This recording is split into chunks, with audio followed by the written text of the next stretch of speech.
Šiame trumpame reportaže keliamės į pietinį uostamiesčio pakraštį. Ir ten panašu yra gerų naujienų. Sąjūdžio parkas Klaipėdoje netrukus gali gerokai pasikeisti. Nors prieš keletą metų jis jau buvo atnaujintas, gyventojai vis dar pasigenda svarbiausio – žalumos ir pavėsio. Šiandien parkas neretai vadinamas net pakilimo taku, dėl plačių atvirų erdvių ir menko medžių kiekio.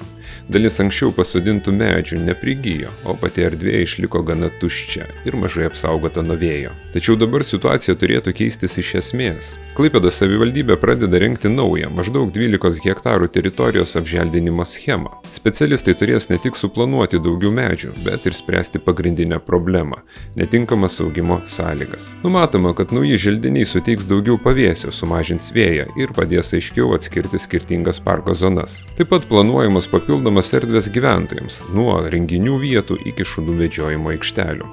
Svarbiausia, kad šįkart dėmesys skiriamas ne tik pačiam sodinimui, bet ir tam, kad medžiai iš tikrųjų augtų. Beje, jeigu leisite trumpą asmeninį prisiminimą, būtent šioje vietoje, dar prie tuometinės Vyturio vidurinės mokyklos, teko pasodinti medelį. Jį su bendraklasiu tąkart buvome iškasę netoliese esančiame Kairių poligone. Tačiau panašu, ir tas sodinukas čia taip pat neprigijo.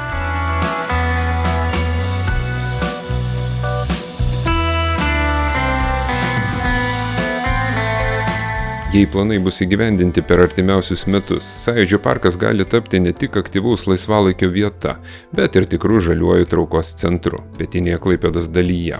O mes ir toliau stebime, kaip keičiasi Klaipėda. Jei ši keista idėja jums pasirodė įdomi, nepamirškite kanalo palaikyti savo patiktukais ir komentarais, dalinkitės video su draugais. Ačiū, kad esate kartu.